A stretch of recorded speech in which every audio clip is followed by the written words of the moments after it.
J.C., why don't you see that man? What man? The latest process server. Surely you're familiar with process servers.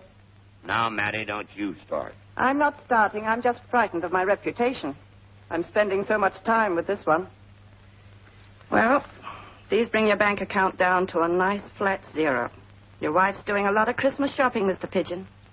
Why don't you pay any attention when I tell you how close to bankruptcy you are? It's going to be all right, Mattie. I tell you, it's going to be all right.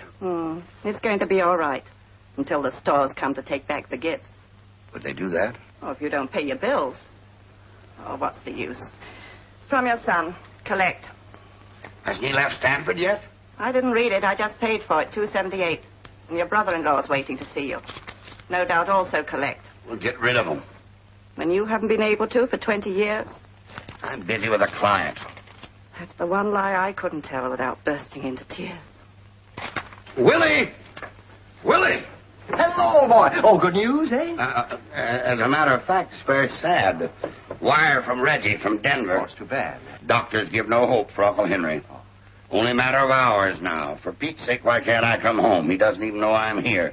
This is one through the rest of it doesn't matter. No. It's Uncle Henry we have to think about. Yeah, the poor old fellow. That's too bad. Still, he is getting on. I mean, say... Been failing for years. Exactly, yes. It isn't nearly fast enough at the rate you've been going. She's right. No need of being hypocritical about it, Of course Willie. not, no. Uncle Henry would have been the last one to expect it. He is a tough old bird. Of course he is, yes. I don't think I'm being too callous when I think of what Clara and the girls and Reggie could do with that money. I shouldn't think so, no. Well, they're young enough to enjoy it. Exactly, yes. I could use some of it, too. Of course. Build up the firm. Build it up, yes. Yeah, money makes money. Wow, yes. Come over to Frost with I'd me. be delighted. There's a bracelet over there that Clara admires. Well, as a matter of fact, I want to do a little shopping on my own, and I thought that perhaps you might, say you Why, sure, Willie. How much? Oh, well, Mr. Pigeon. Huh? It would seem that Willie left the barn door open. Afraid I've been kind of a nuisance, but I gotta touch you. Oh, that's all right. Sorry to have kept you waiting. Pressure of business, you know. Come, Willie. Send a wire to that little whippersnapper in Denver and tell him to stay there until the end.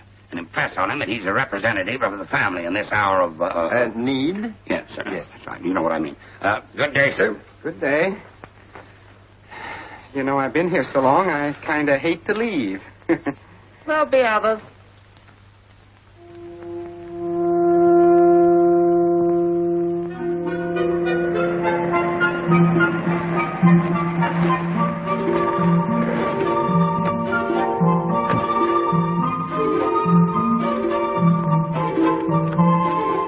Good evening, sir. Good evening, McFarland.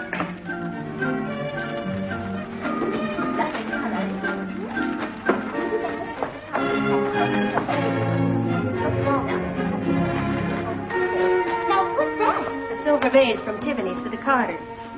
I had the most awful feeling I sent them the same thing last year. Or did they send us one? Well, this begins to look like the real thing. How are you, my dear? Frantic? Well, you should take it a little easy. You have these young ladies here to help you.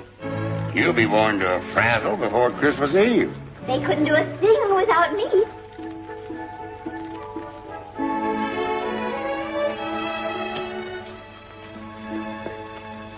The tree is a beauty. Is it here? They're not to put it in the front window of the drawing room. You tell them, Miss Hempstead. Why not the front window? We've always had it in the front window. It looks pretty from the street. People who haven't such a nice tree... That's just it. Therese says it's all wrong. She's come back from Boston with a lot of new ideas. I hadn't time to listen to them, but it's about charity and not flaunting your wealth. She wants the tree in the library where less fortunate people can't see it. The tree has always been in the drawing room, and it's not going to be put in the library. That's the only room in this house I've been able to train your brother Willie to stay out of. No, you know you're really fond of Willie, dear, and he's just brought you a lovely gift. Oh. The library. Dad! Well, how? Oh, this is wonderful, Dad. You? Fine. What's this I've been hearing about some soldier named Bates? Some soldier named Bates. Captain Bates. You love him? Madly, wildly, and fearsomely. How unutterably mucky. Oh, isn't she devastating? When I left, she was doing Lana Turner. You know, I haven't been able to figure this new one out yet. Here are mine, Miss Lodge. They're all labeled, and here's the list. Now, I want them done in pale green, with the wide white satin ribbon and the darker green velvet sprays attached to the bow. And I don't want anyone else to use that combination. We've already used that combination. But I told you that... Can't you just mix them, darling? Mother, don't be tiresome.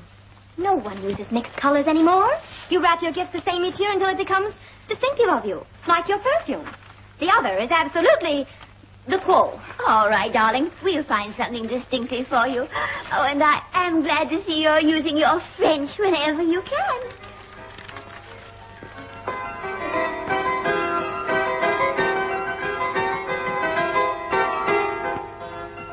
Now, darling, tell me about this young man of yours. Oh, you'll meet him.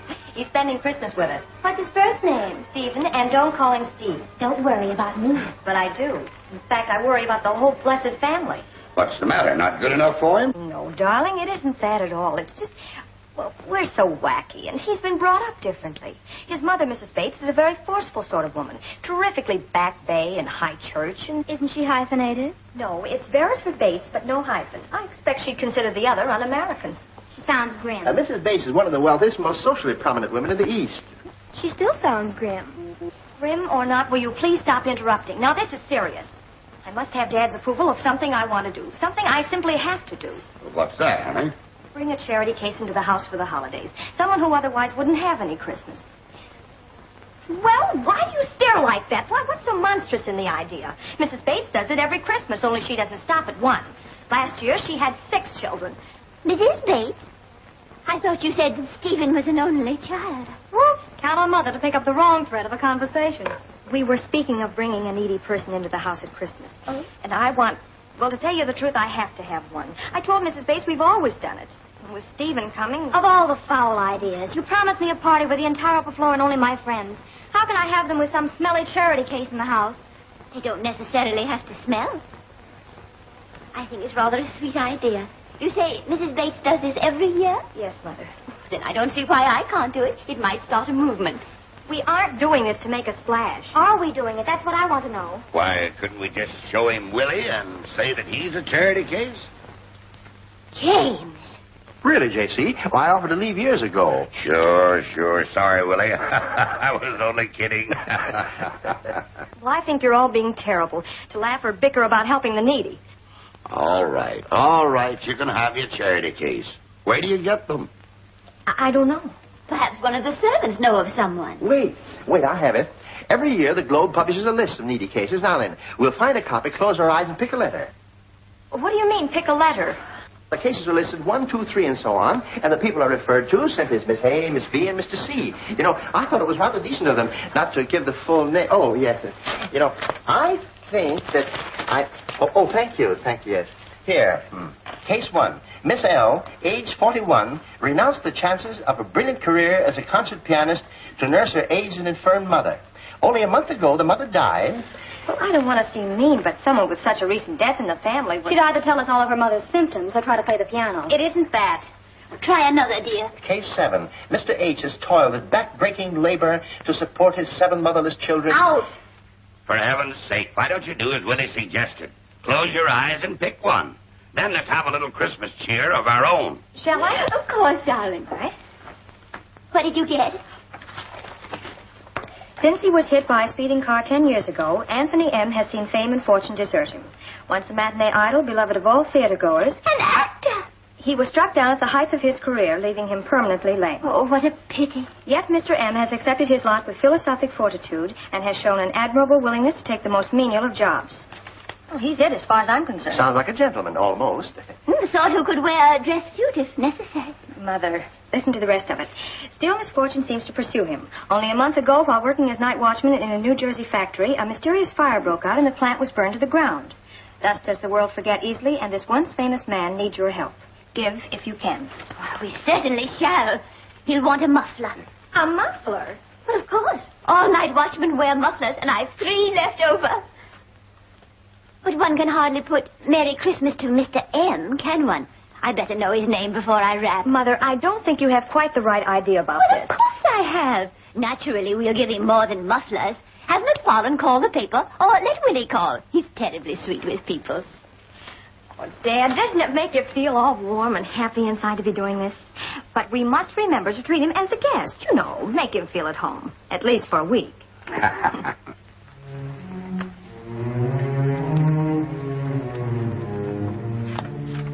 know, this organization was just about to drop you from its roles. I think you're very, very fortunate, Mr. Marchand. And I hope that this time you will behave with the proper amount of gratitude. Gratitude in most men is usually a secret desire to receive greater benefits. The chauffeur is here for Mr. Marchand. Thank you.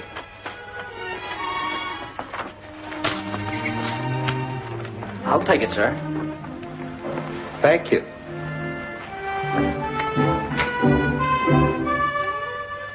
Thank you.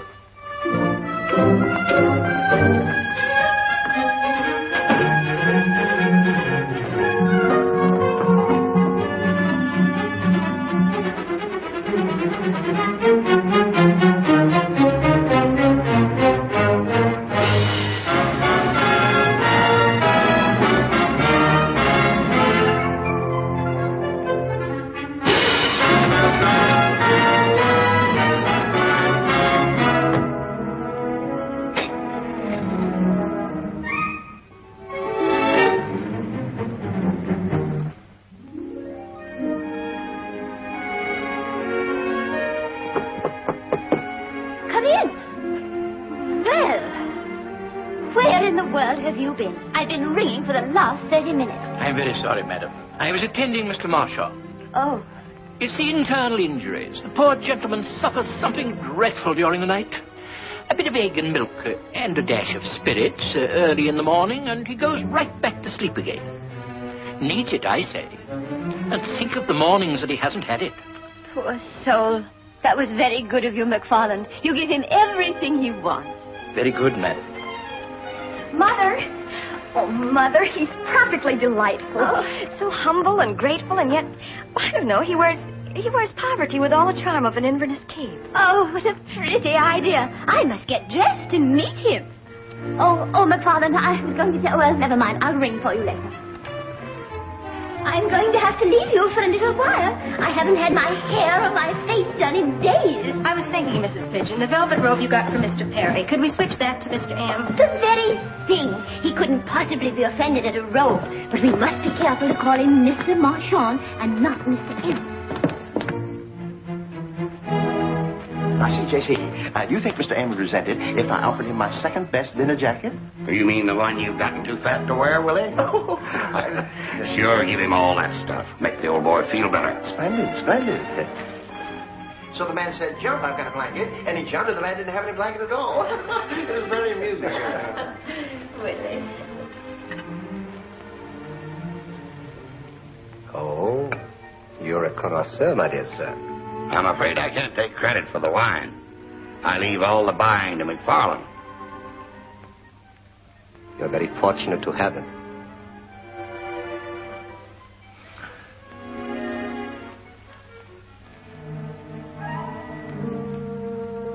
Good morning, sir. Good morning. You sent for me? Yes, I wanted you to know the car is at your disposal. Thank you. Can't make you feel that you're a prisoner here. And in case you go out, you need a little cash. Oh, no. You're very kind, but I couldn't possibly accept it unless you would permit me to buy a few small gifts for your charming wife and lovely daughters. Fine. They'd get a kick out of it. I am on my way to the office now. Would you care to drive down with me? I'd be delighted to. Fine. Come right along. Thank you.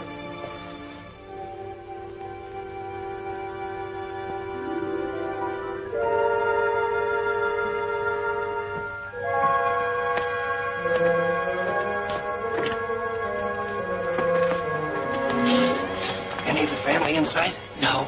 I'll take care of him. Hello. How do you do, sir? Pain. Very bad pain again. I stopped in a bar for a shot. Purely medicinal, of course. Oh, yes, of course, sir. Purely medicinal. Now, you come into the library with me, sir. And then later on, I'll help you upstairs. Thank you. That'll be very nice.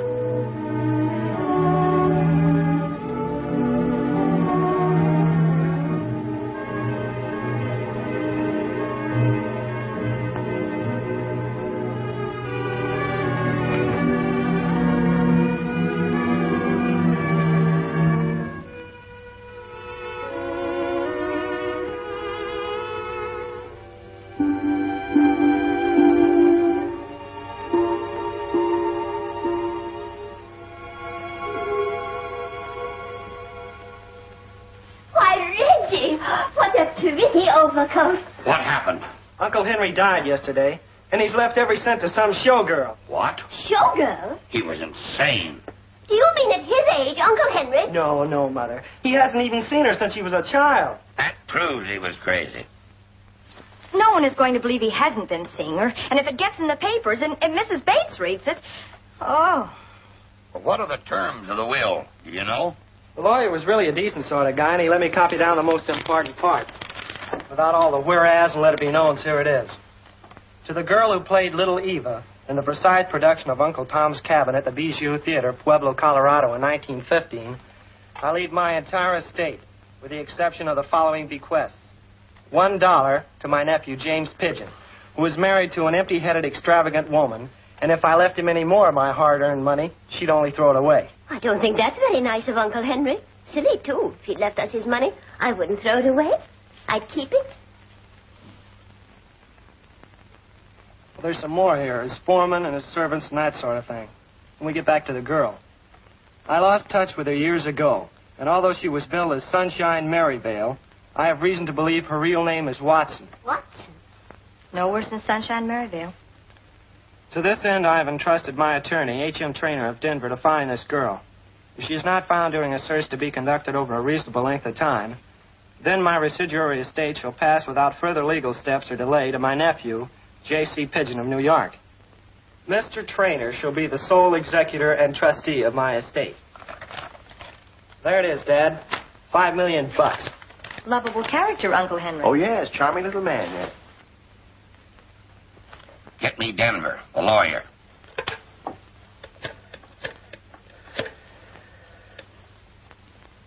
I want to place a call to Mr. H.M. Trainer, Denver, Colorado. He's a lawyer. He's in the book. J.C. Pigeon, Parkway 6, 4718. Turn on the Christmas tree light. What for? I don't know. I thought it would be more cheerful. I'll do it.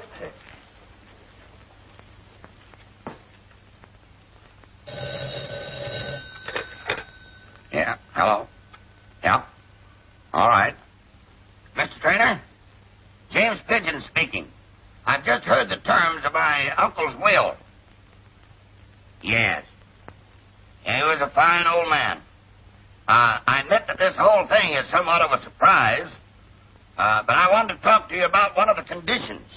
It says that unless the girl is found during a search to be conducted over a reasonable length of time. Quite. Well, is the period of time specified in the will? Oh, he left that to you. Well, what do you consider a reasonable length of time? Well, Mr. Trainer, here it is. I'm not quite as wealthy as my uncle thought. Successful, yes. But anyone who doesn't want $5 million is a fool. I don't know how you're fixed financially, but for a consideration, a handsome consideration, couldn't you limit your search to a week?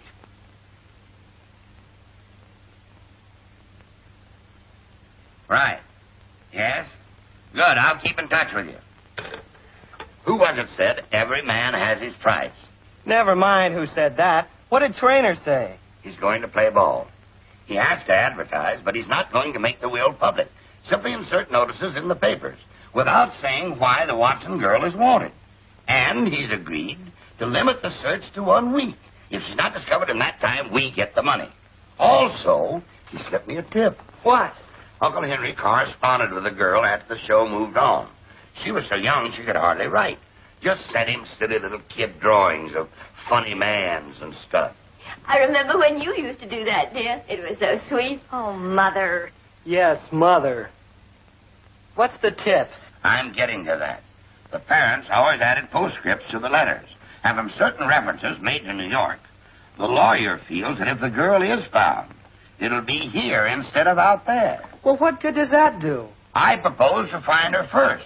Dad, we don't want her found. We don't want her to find out about Uncle Henry, which is something quite different. I'm thinking of Poe. Poe? Edgar Allan. The purloined letter. The last place that anyone would look for her is right here in this house. And we could keep the papers away from her. Good heavens. Don't swear, Therese. Well, who wouldn't swear? We have a charity case in the house and now a child actress. And Stephen is coming. The charity case is your idea. If Stephen thinks it's odd, we can whisper quietly to him that she's another one. Provided you can find her, of course. And Angela doesn't get wind of it. See that she doesn't. You know, I might be of some use in locating Miss Watson. That is to say, I've hung about the theater quite a bit. Stage doors, you mean? I think Willie's absolutely right. Once those people start in the theater, they stay with it. How would you go about looking for her? I would suggest that you contact the Actors' Equity Association.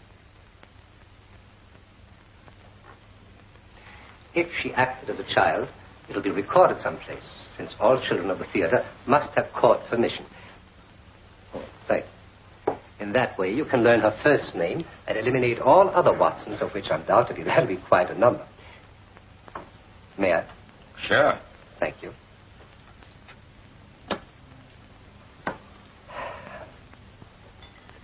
Having learned her first name, you need only consult the files of Actors' Equity, and if she's still connected to the theater, they will have her address.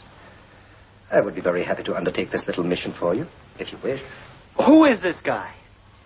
A guest. You said something about a charity case? I am the charity case, young man. And until this moment, I've been treated with a courtesy and kindness that springs from the heart. The pure in heart. This plan we were discussing, did you hear all of it? Enough to understand your motives, sir. And I apologize for what must seem like an act of eavesdropping, but I was on that borderline between sleep and waking, trying to recover from a painful seizure which overcame me this afternoon while out shopping. For a moment or two, it was impossible for me to move. Why don't you face it, Dad? If we find this girl and keep her from collecting, this charity case can live off of you for the rest of his life. Young man. You said every man has his price. Find out his. Make a deal with him the way you did with the lawyer. I have known misfortune, poverty, humiliation. I've even known the shame of having to beg. But I have never received such an insult as you have just delivered. I have no price, young man. Unless the value a man places upon his honor may be called a price, and if that be so, yes. My price comes high, for I have honor. Honor in the face of adversity. Honor in the face of death. And though I starve or freeze to death, I cannot, I will not remain in this house any longer.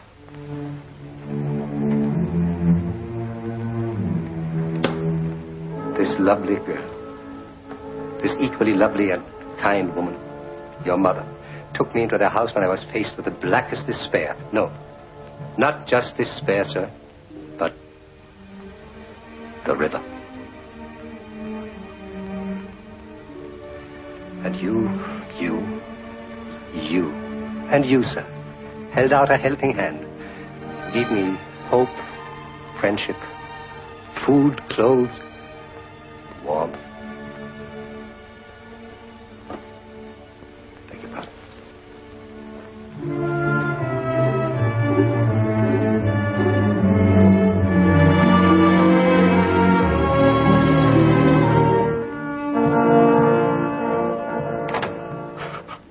Boy, what an exit. You're absolutely heartless. It's that Western education. I don't think you should go on with it, Reggie. It hardens you. Hogwash. Silence. You will apologize to Mr. Marchand, Reggie, and see to it that he stays here. And I think we should accept his offer to help look for the Watson girl. Willie can go with him tomorrow. Hello.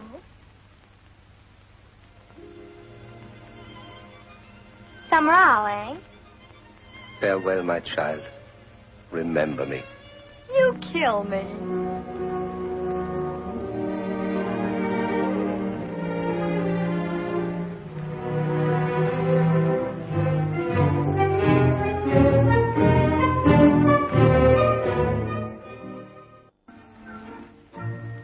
And what do you want for Christmas? Oh, brother. If you're a lady, perhaps you're hoping that certain somebody will give you furs.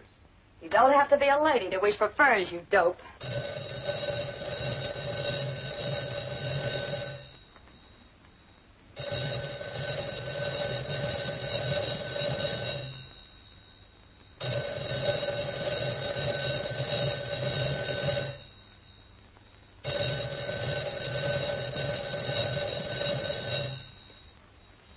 It's wet wash. You bring it. We bring it. I beg your pardon, I've dialed the wrong number. Oh, hey, wait a minute. Oh, come on, try it again, fella. You sounded all right. 1, 2, 3, 4, 5. Oh, let it be lunch instead of cocktails. Please, lunch instead of cocktails. If I eat any more peanuts, I'll be hanging by my... Miss Watson's apartment. Miss Watson's maid speaking. One moment, please. I will see. Hello. Who is this? Yes, but I don't seem to remember a Mr. Crawford. No, you wouldn't. The fact of the matter is, what'll I tell her? Didn't the family instruct you? No, I suppose I had no idea that we'd find her so easily. My word, I never gave it a thought. The fact of what matter is what? Well, you see, I discovered that we're cousins. What? Say, what kind of a gag is this? No, it's quite true, Miss Watson. You see, the family had a phrenologist, I mean to say a genealogist, looking up our family tree. Silly and all that, you know, but they did, yet, and they've unearthed you. I mean, say, the fact that there was a Watson, well, and the family wants you to visit them over the holidays. Of course, you have other plans. Still, we thought you might see them, or, well, perhaps me. Well, I'd like to see you. But if you come in here with a writ, brother, there's going to be plenty of trouble. Oh, I assure you. Well, just come, bring it if you've got it, and let's get it over with. But if you're a right kind of a guy, you'll stop at the delicatessen on the corner and bring some lunch. I'm hungry.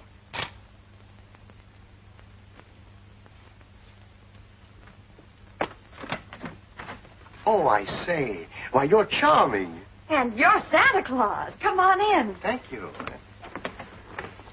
How do you do? Oh, this is Mr. Marchand. How do you do? Not Anthony Marchand. I'm flattered that you remember the name. Why, anybody who knows show business remembers that name. You're as kind as you're mistaken. Oh, here, let me help you.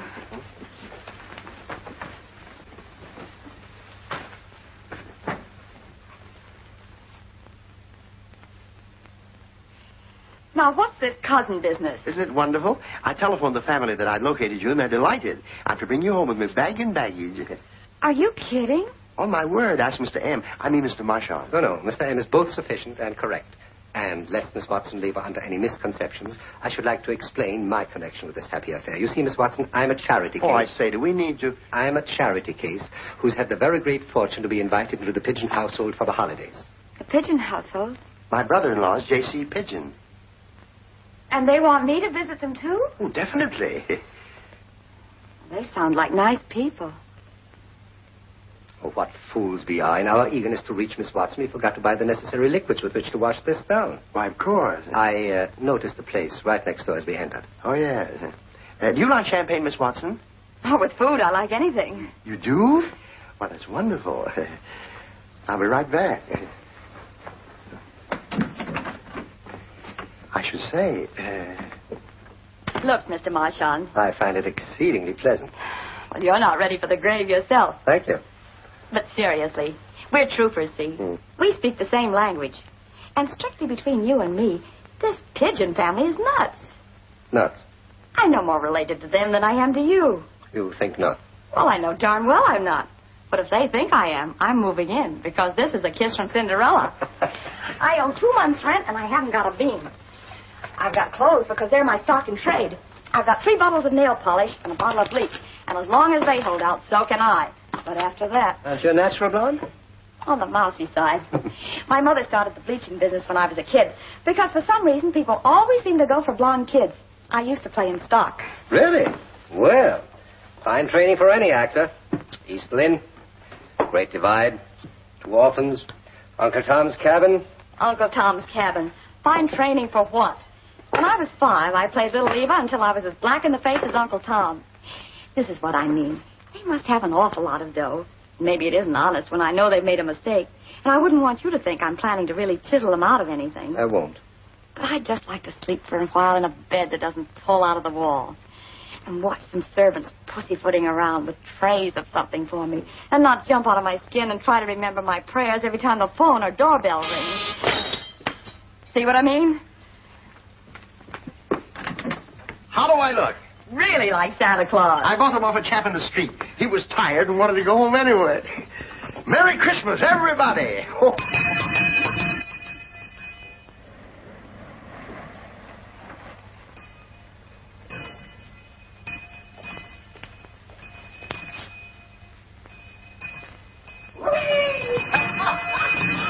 Should old acquaintance be forgot and never brought too much?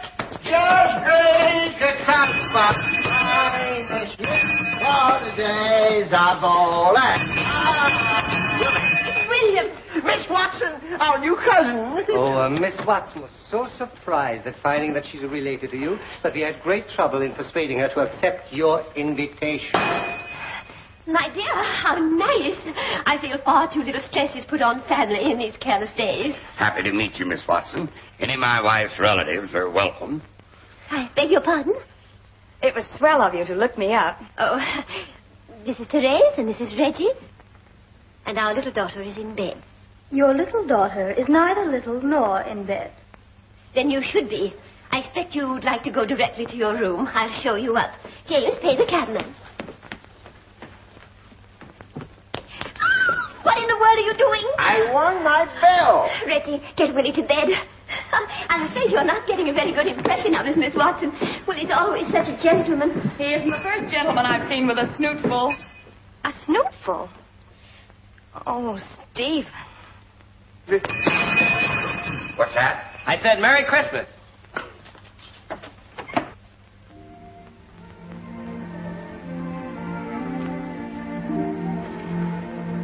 Thank you, McFarland. This'll help me sleep. Oh, I hope so, sir. I brought you some of Mr. Crawford's sleeping garments, sir. Thank you.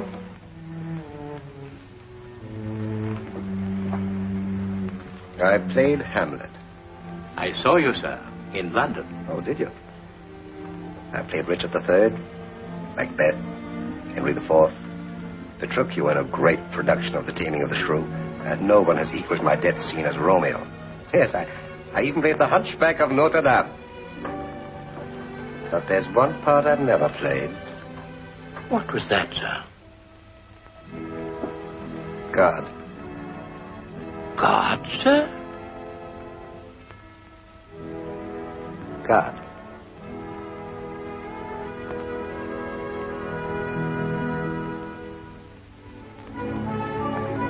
Good morning, Miss Walden. Morning, sir.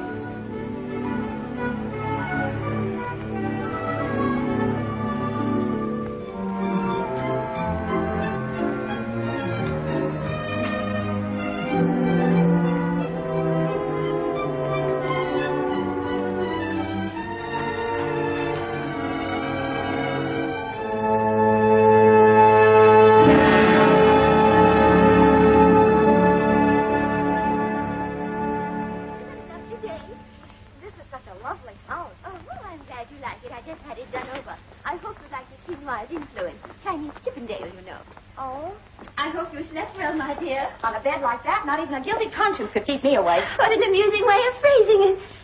What on earth is the matter with you, James? You look as if you were posing or had a pain. I'm not posing, and I have no pain. I'm thinking, and it does not cause me pain to think. Oh, dear, he's cross this morning. You might say good morning to Miss Watson. I might, if I were given the opportunity. Good morning, Miss Watson. Good morning. Husbands. James? What? Get your breakfast. There are kidneys this morning. I haven't finished my juice. Oh, those scrambled eggs look like something out of this world. Good morning, Days. Mr. Pigeon, sir. Good morning. Good morning, Mr. Marchand. I hope you had a good night. Thank you, madam. Better than usual. Ah, thank you, McFarland. Purely medicinal, sir. And how are you this morning, sir?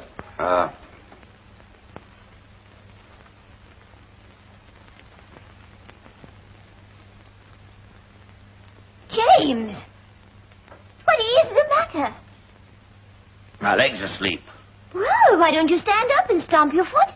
I don't want to stand up and stomp my foot. What do you think I am, a heifer? Not at your age.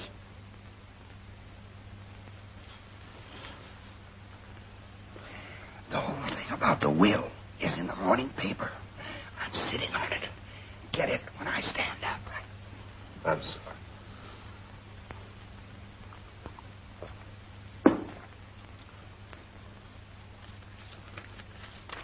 Dear. You'll have to excuse me. I received some bad news. James, what is it? What's happened? Mr. Marchand, will you come with me to the library? Glad to. Excuse me, lady. He's concealing something. Thank heavens we got out of that. Keep the Watson girl occupied and send Mrs. Pigeon to me in the library. Glad to.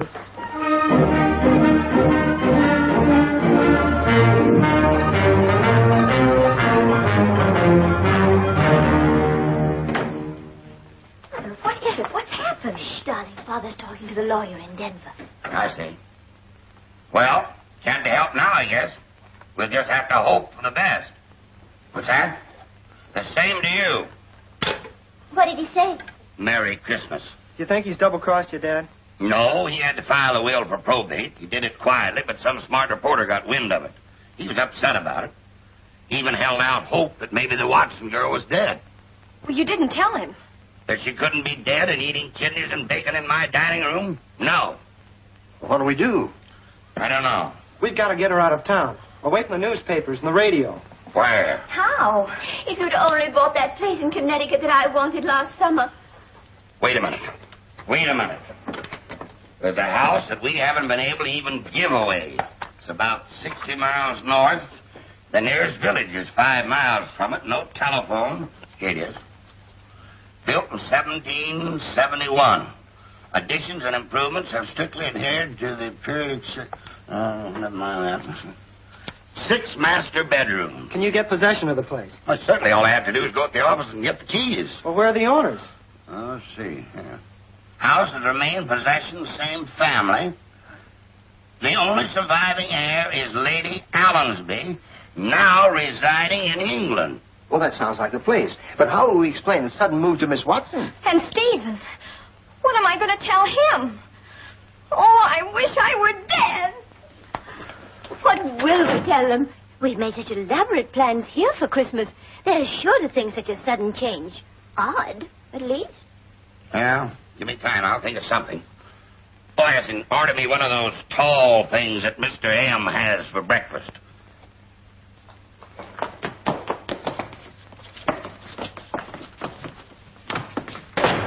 Would you put him on a chair yourself, please, sir? My hands are all grubby. And only yesterday I had myself all done up for Christmas, and now I can't spend it with my boyfriend, and it's cruel.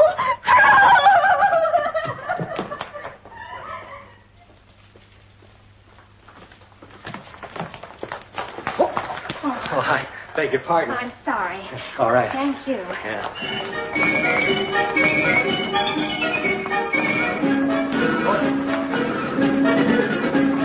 I beg your pardon, please.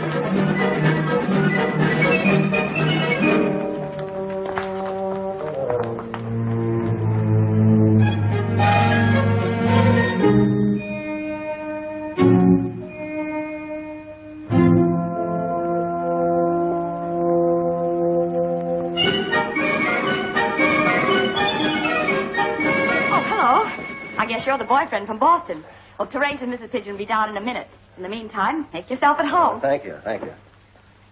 Oh, my dear boy, such a dreadful reception. But have you heard? A dear aunt of Mr. Pigeon's has just passed away, and he insists on spending Christmas in her old house in the country. It's been in the family for generations. Holds memories, you know. But it's so tiresome for you. Oh, not at all. And I am sorry to hear it, but I'm afraid this is no time for me to be intruding. Oh, no, it isn't as if she were here and we had to go to a funeral. She passed away in South America. It's just, well, shall we call it a sentimental pilgrimage? Have you met Mr. Pigeon? Or is he here? Unless, Oh, dear, no. That's Mr. M. I mean, Mr. Marchand. It's a charity case. We always have charity in the house at Christmas. I understand your dear mother is an advocate of the same idea. Yes, she is. Oh. Well, there's no use my showing you to a room. We are going to start very shortly. So will you just make yourself comfortable and I'll send Therese along. I'm afraid she's taking longer than usual to dress.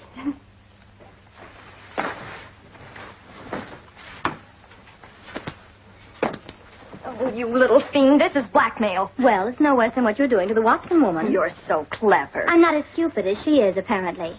And I'd like that black velvet evening gown you just bought. It makes your skin look sallow. Oh. Don't swear, Sister Darling. You know Mother doesn't approve. And the elegant Mr. Bates and his mother. Ooh, they'd be shattered.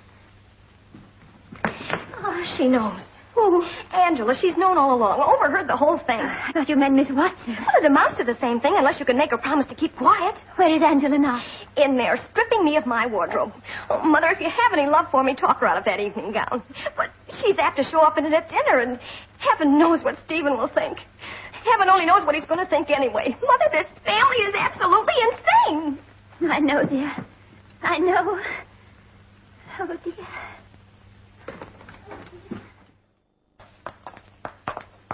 Stephen. Darling.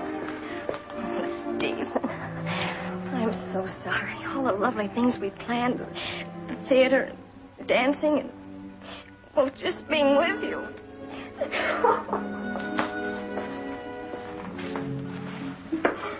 We'll be together, if you want me to stay. And there'll be years ahead of us in which to do the other thing. Yes, Stephen. If you say so.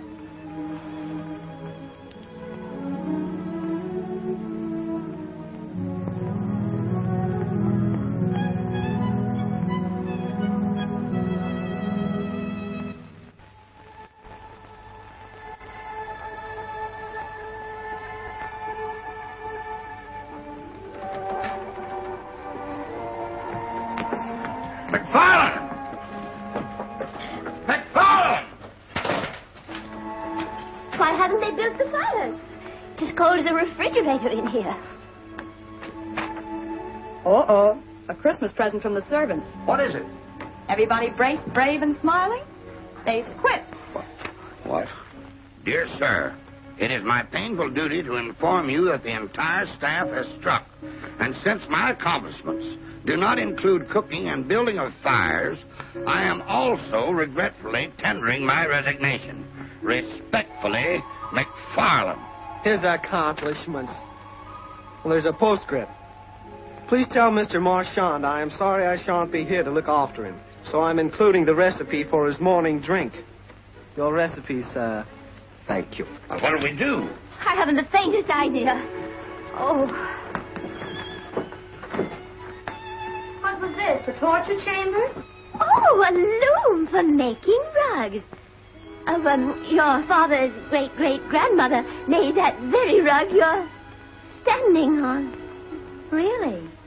I wish the old girl had made it a bit thicker. I'd feel the cold coming up to the soles of my shoes. It's easy to see why the cook left. Look at my things. After all my work. Call an agency. There is no telephone. Then let Stephen or Reggie drive you into the village we passed. Surely we can get local help of some kind. I will not have any local help in this house. You seem to forget that I was reared here. Oh, Pidgey. How do you think I'd feel if the cook turned out to be some girl I went to school with? Or the butler, the president of my debating team? If you were on a debating team, I'm sure you were the president. Still, I get your point. What do you suggest? You used to be able to cook. Why don't you try it again? On that thing? Oh. I've cooked on everything from a gas jet to an electric grill smuggled in past the landlady. Let's take a crack at it, Mrs. Pigeon. If some of these able-bodied guys will scare up some wood. That's the spirit. I'll get some. Oh, me too. Where's it stored? In the shed out back. Well, there's no fuel like an old fuel. Do forgive me for bringing this up, Mr. M. Marchand. We know you've worked at being a night watchman. I just wondered if you'd had any experience with furnaces. Well, no, not in a professional capacity, but I'll be delighted to try my hand at it.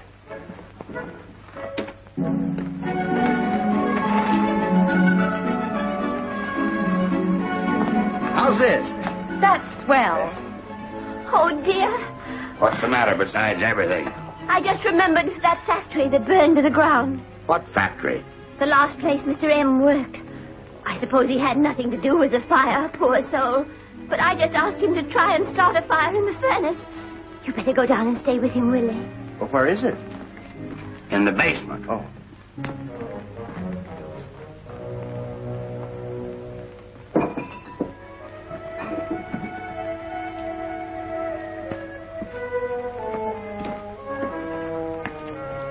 Come over here, my friend. Brandy. Bottled when we were mere children. My first impulse, of course, was to take it upstairs since everybody is cold and slightly depressed. I have also been informed that no supply at all has been brought. What? Christmas notwithstanding. That's terrible. Seems Captain Bates does not approve. And I had him sized up as a regular fellow. Let's take it up anyway. The rest of them could use it. On the other hand, wouldn't it be cruelly unkind to raise their hopes and then find upon opening the bottle that it had been ruined by age? Oh, but age improved. We should sample it first. Well, perhaps it would be, as you say, kinder. Infinitely. Now, over there is what was undoubtedly the caretaker's room. In it, you may find some glasses.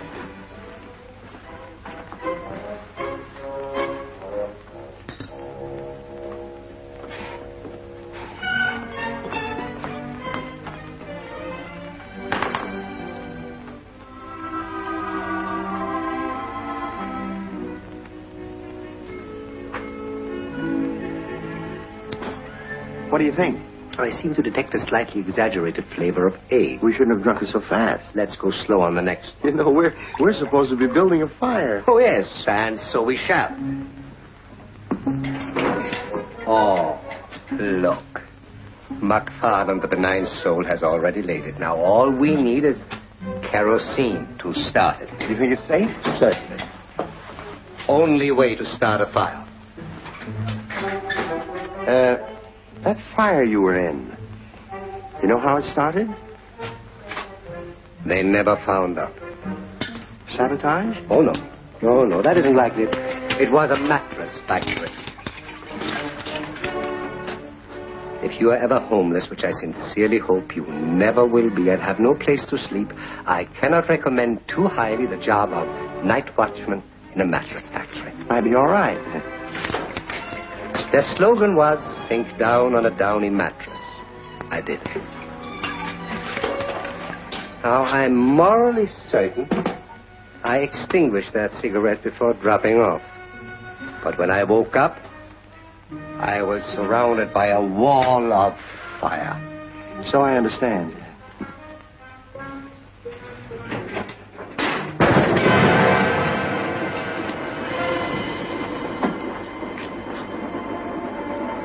You shouldn't have closed the door.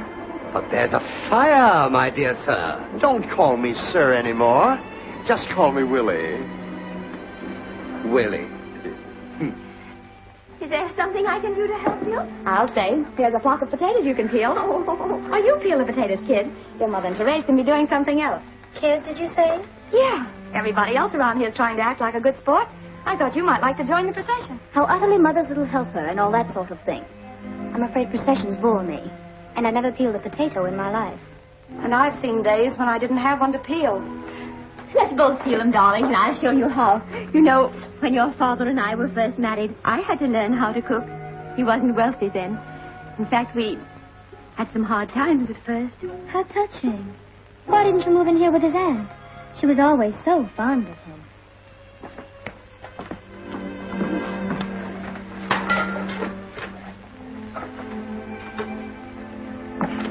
It's none of my business, but give me 5 minutes a day with that kid in a locked room and I'd show you something. What do you mean? I'd whale the living daylights out of her. Oh, I've seen plenty of them like that in show business. They come in acting like they own the earth.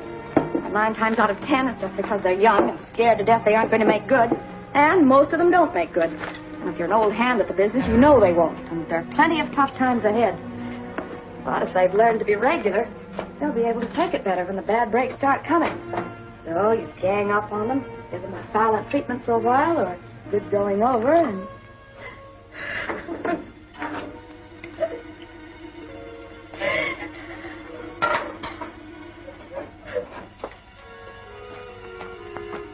Why, Mrs. Pigeon. Oh, that's the trouble with me. I talk too much. I forgot for a minute that she was your kid and how you must love her. That's not why I'm crying. Well, then what was it? Was it something else I did? No. Oh, no. It's just... Oh, you're just tired, that's what, and all upset. You worked like a dog to have a nice Christmas in town, and that was spoiled. And then you came up here and everything went wrong. I think you've been swell about it. And we still have tomorrow. We can whip this joint into shape. We can get another tree even if we have to cut it down. And we can trim it in the old-fashioned way with cranberries and popcorn. I had one like that once. My mother fixed it up for me in some crummy old hotel room when we were on the road with Uncle Tom's cabin. And it looked just as elegant to me as that one you have at home in the library.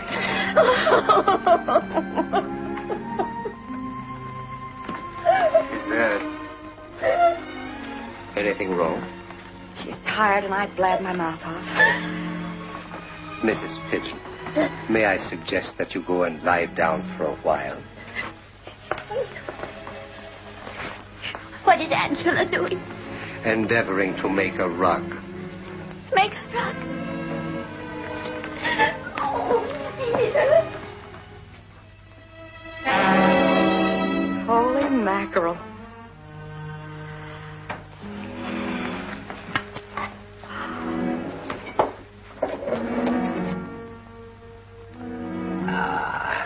My admiration for you grows with every passing moment. I'll wait until you've tasted it. I haven't the faintest idea what the results will be. Will you lift one of those lids for me?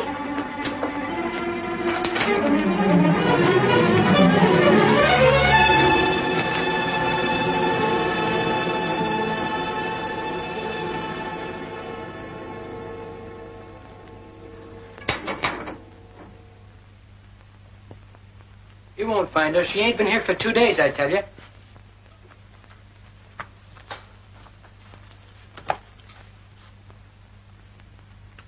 Is this a picture of her?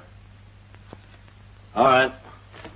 If you hear from her or she shows, don't waste any time calling this number. Here.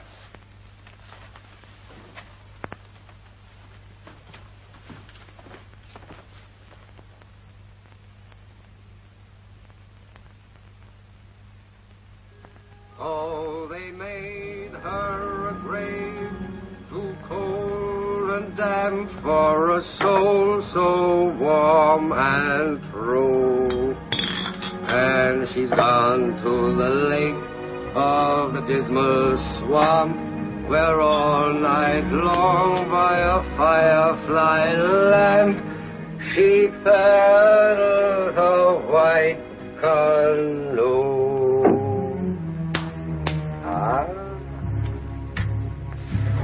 With sacrifice before the rising morn, vows have I made by fruitless hope inspired. Celestial pity I again implore, restore him to my sight. Refill on the flannel. Flannel, she calls them. My word, not that. Those are the best hotcakes I ever tasted. Swell. They're made strictly by the I wonder what else goes in method. Maybe I ought to patent it, huh? You do and I'll finance you.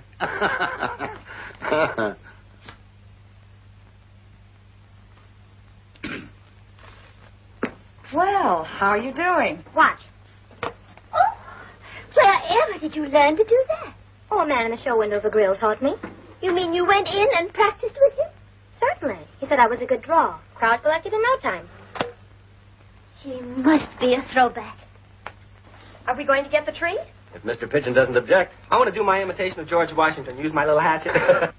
Nobody's going to cut down any tree on this property. Don't tell me Aunt Carolyn planted them with her own hands. Yes, she was very fond of trees. And now that she's gone, We're going to have a tree. Every year we have the same old thing covered with fancy ornaments, and I'm sick and tired of it. I've never seen one done with cranberries and popcorn like Miss Watson had, and I want to. And I found a perfectly slick thing to mix the popcorn in. I'm afraid that's a bed warmer, dear. Well, I don't care if it's a 16th century fly swatter. I'm going to use it. And don't misunderstand me. I wouldn't think of doing anything so childish as popping corn merely to eat it. But if it's going to be put to some use, that's different. Miss Watson's going to show me how to string this stuff, and so we're going to have a tree. Brother, what I started. And what you started, I can finish, Cousin Florrie.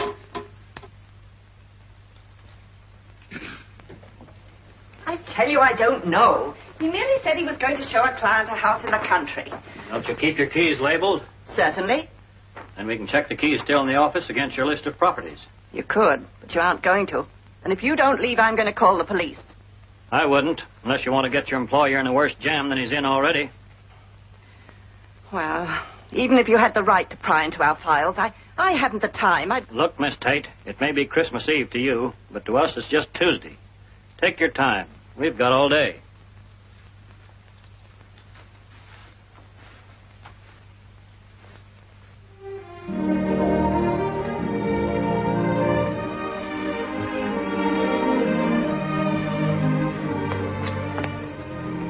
You're very quiet, Mr. Marchand. I am watching a scene from the past. It is so indelibly stamped upon the memory of this house that a reenactment was inevitable. I don't get it. Observe.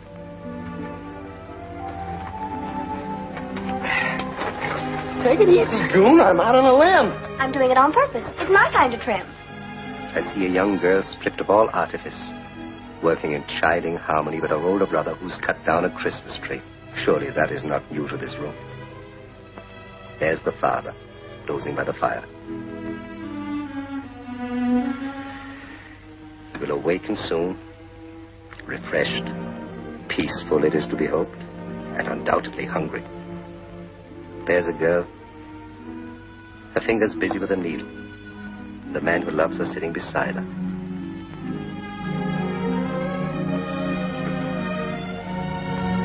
That's giving me the creeps. And where does Willie fit in? Willie. My friend Willie. In the older picture, he was a country bumpkin, the not too bright but quite amiable uncle, destined to never quite find his way and die as happily as he had lived. And Mrs. Pigeon? Oh. I don't know what came over me, but I made some cookies. I do believe they're not going to drop. Well, swell, hand me up some. What's that, cookies? Give me some. I'm starved. My puppets are working with such perfection they should be rewarded. I shall now go down to the furnace and see to it that they be kept warm.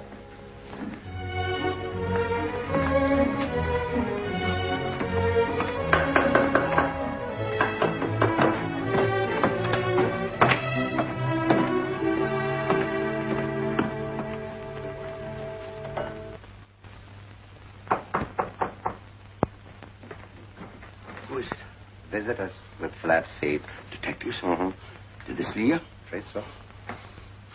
Play some music. Do something. Make all the noise you can and keep Miss Watson out of sight. I'll try and get rid of them.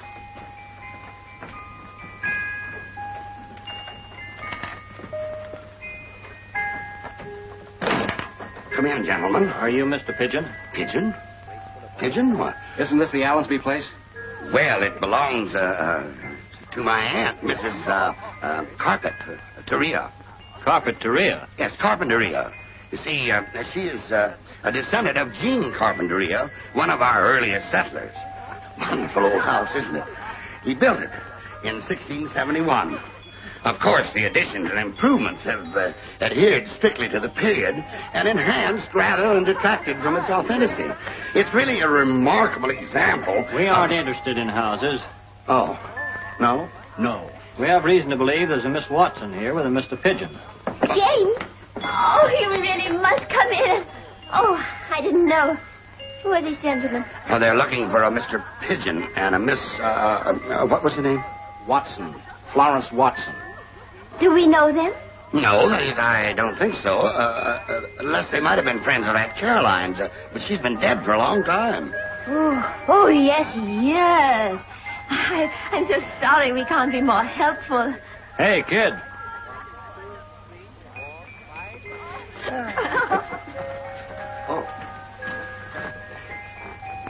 Oh, wonderful. Thanks, old boy. Yeah. Were you speaking to me? Yeah. What's your name? It ain't Kid. Hey, the guy with the limp. Did I understand you correctly? Yeah, I guess you did. Didn't you and a Miss Watson help deliver a drunk to a Mr. Pigeon's house in New York the other night?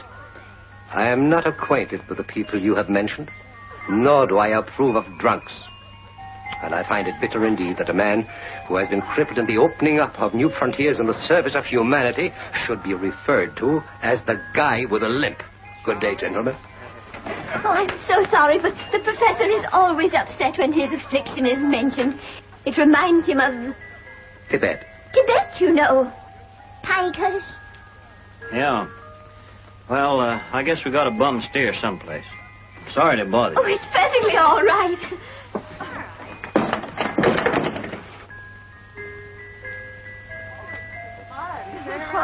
Oh. Think we were taken? Yeah, for a sleigh ride. That fat guy was scared, and I'll lay you 10 to 1 he was lying. What are we going to do next? We can't go busting in there again without a search warrant. We're going to try and get one.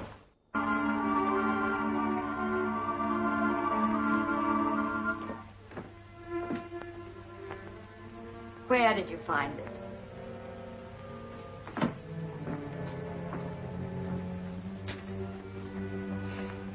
You may have the goblet, my dear. I'll use the bottle. No, thanks. No? Thanks. It's none of my business, Mr. Marchand. But why don't you cut this out? When you speak of spirits, my dear, speak reverently. All right, that's the way it is. But I wanted to talk to you about something. Something serious. And why not? A serious mood seems to have invaded this house today. Or no. We are the invaders. The mood belongs to the house. You say things in a way that other people don't. And that proves I'm right in what I was thinking. What were you thinking? About you. You know, Mrs. Pigeon told me something today. Maybe it was in confidence, but she didn't say it was, so I'm passing it on to you. Yeah? She told me that Mr. Pigeon was going to settle some money on you. Enough to keep you drunk for the rest of your life. I didn't think Mrs. Pigeon had that much humor in her makeup. Oh, she didn't say the part about the drinking. I did. From you, it has less humor. Yes, it has. Oh, I'm probably doing this all wrong, the way I do everything. But here it is for what it's worth. I don't think you need money so much as you need to get back where you belong. Not the theater, my dear. Well, why not? It's all you've ever known. And you're every bit as good today as you were when you were on top. Thank you. But there's a vast multitude made up of producers, spectators, actors, that do not share your opinion. So without doing anything about it, you join the multitude. That's right. Say, you sound as if you are actually sincere about all this. I'm sincere in everything I do, right or wrong. Just a dumb dame. Probably more sincere when I'm way off on the wrong foot. But I've been watching you. And I know one thing. You're acting all the time anyway. So why not put it to some good advantage? Maybe not as an actor. But with Mr. Pigeon's money behind you, you could produce or direct. I got mixed up in the summer theater once. The kids that try out for that really try. They're so young and so anxious it hurts. But gee, if you directed them, gave them the benefit of your experience and ability, and one or two of them should hit, I think you'd get an awful wallop out of it. Wouldn't you? Wouldn't you? I've never heard so many cliches spoken with such unconscious sweetness. I don't know what the devil you're talking about. I'm sorry, I don't know what you're talking about. I have a vague idea you want me to stop drinking and open a theater with Mr. Pigeon's money. It's not a theater, a summer theater. Here, in the barn. Here? Mm-hmm.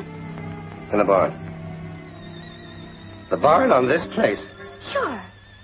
Mr. Pigeon thought so much of his aunt, he'd want to hang on to it for sentimental reasons. But he might let you use the barn.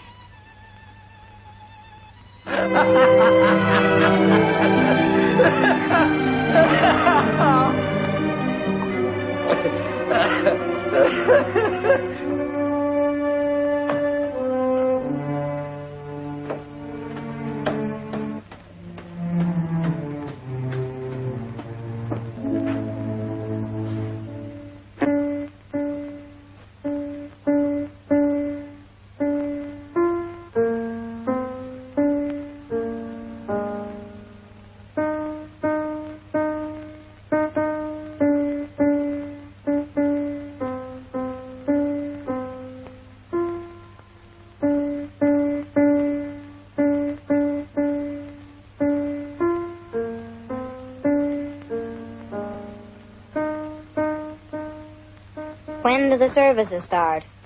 As soon as they bring in the body, I guess. What's the matter with the ones we have here? I know. Let's play games. Willie and I used to be rather good at charades. Didn't we, Willie? Oh, yes, quite. Yeah. Oh, Mother, stop trying. This is ghastly, and you know it.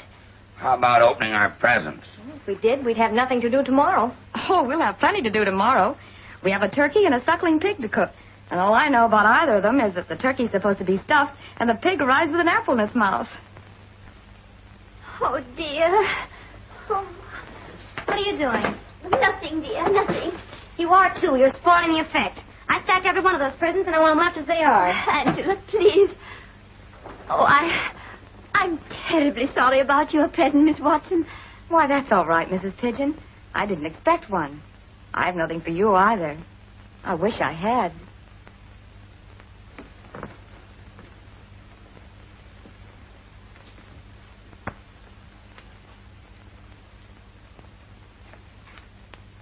I have 6 presents for Therese, and she only has 5 for me.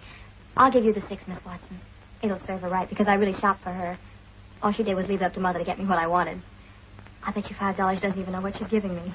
Angela, so help me out. Therese.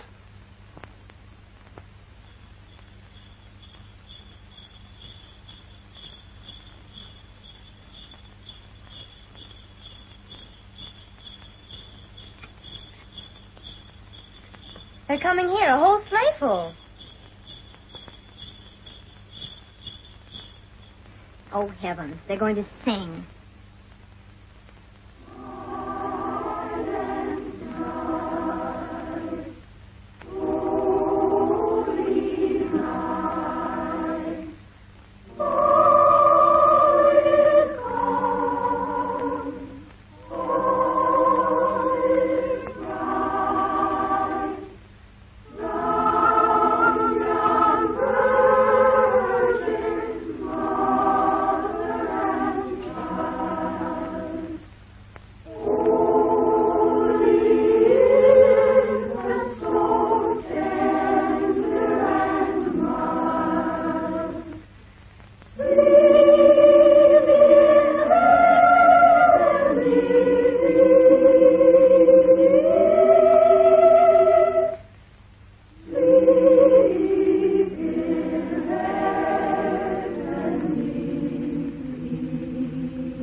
Well, don't we give them something, or some money, or... I'll take care of it. Want to go, Randy? Yeah.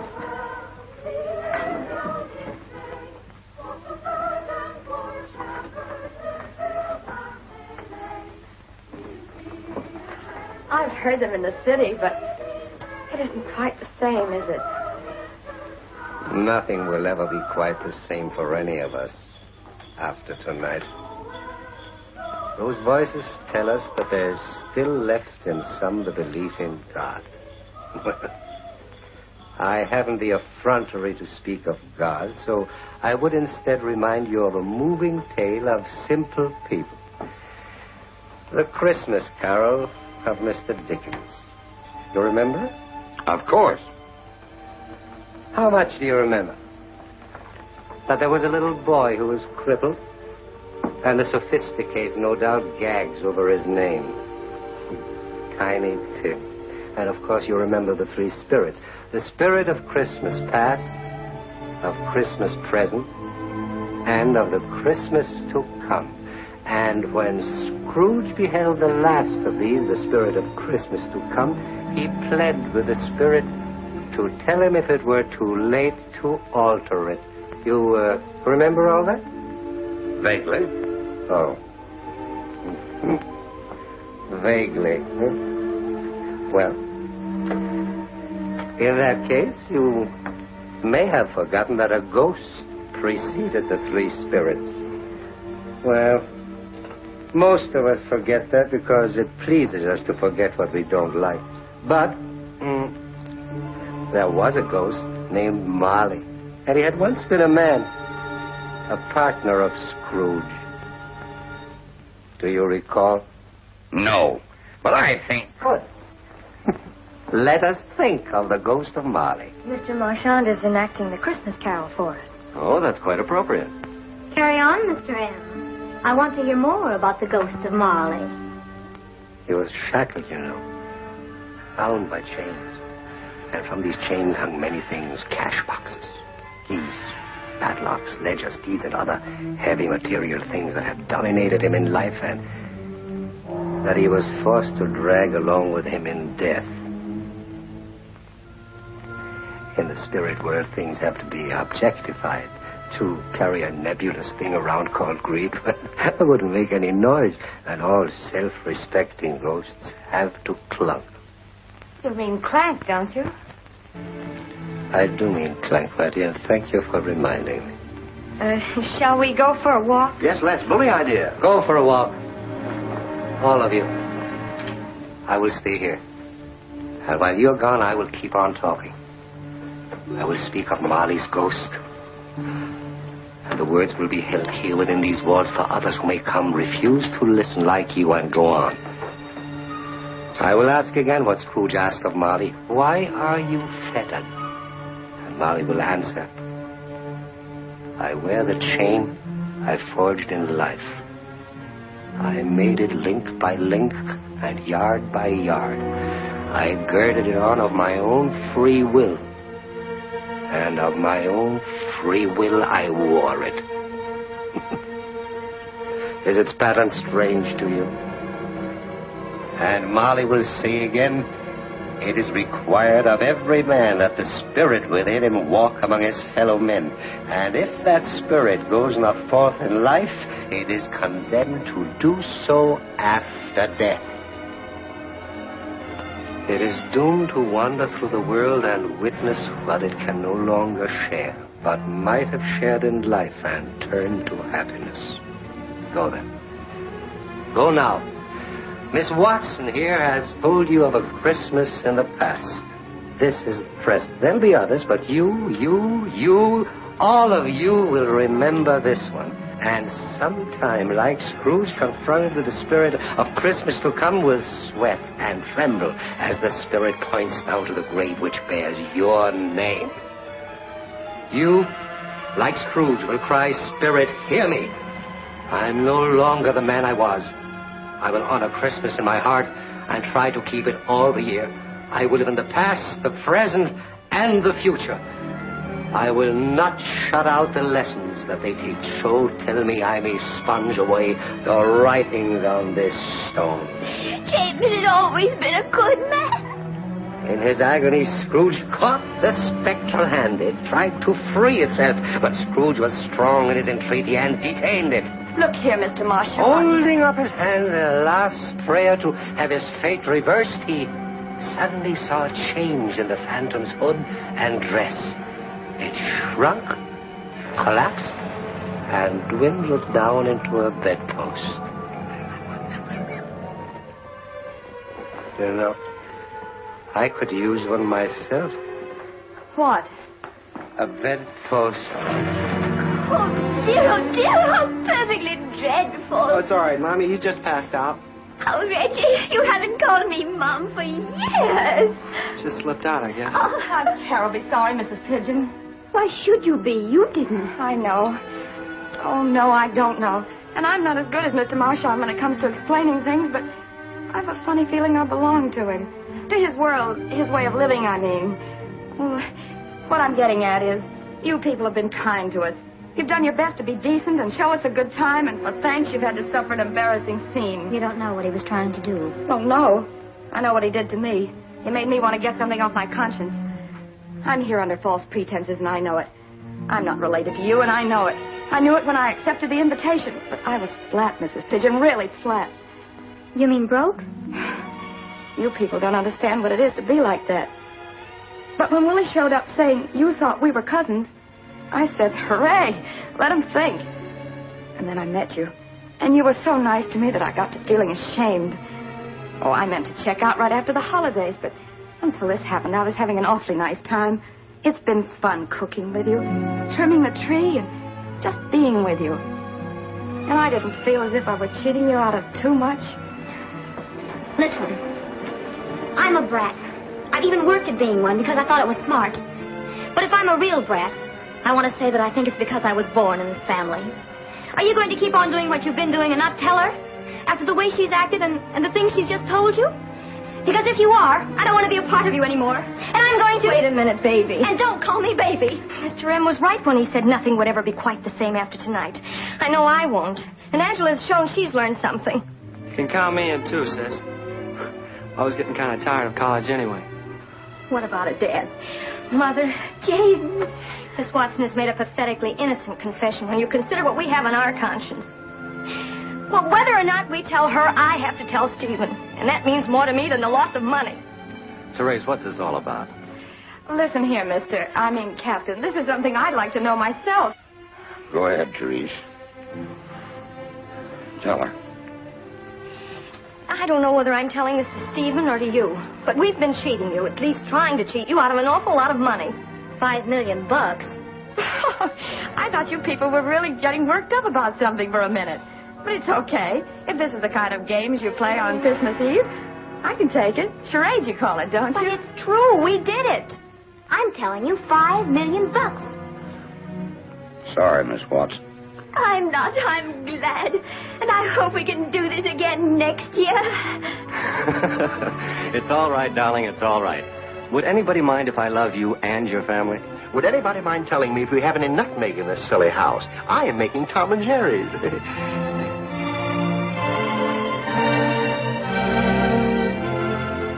Thank you. Hold her hand, someone. She's pinching herself black and blue. Don't. It feels good. Oh, I'm so glad we did it. May I make a toast? You're the guest of honor. Thanks. To that famous gentleman and sterling actor who took the count instead of waiting for the bows. Mr. M. Mr. M. Mr. M. Mr. Pigeon, sir, and his dear lady, I realize that my behavior last night was in execrable, gosh, he uses dollar words, taste, and I wish to apologize. I also beg your forgiveness for this seemingly ungracious departure, but my gratitude for the helping hand you extended to me in my hour of need bids me remain loyal to you, even though my sympathies are with the admirable Miss Watson. Unfortunately, I have formed a deep attachment for her. Well, anyway, he wishes you a Merry Christmas, and he's gone. Well, doesn't he say where? Oh, how did he leave? Oh, dear. James, you must find him. How far is the nearest town? 5 miles. Is there a bar there? Yes. Somebody drive me.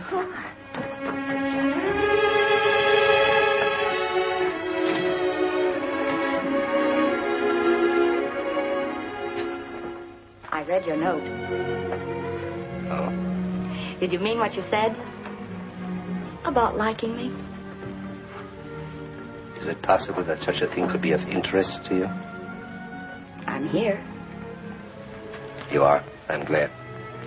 Will you join me? Uh-oh. You were great last night. But you missed the climax. They told me about the money.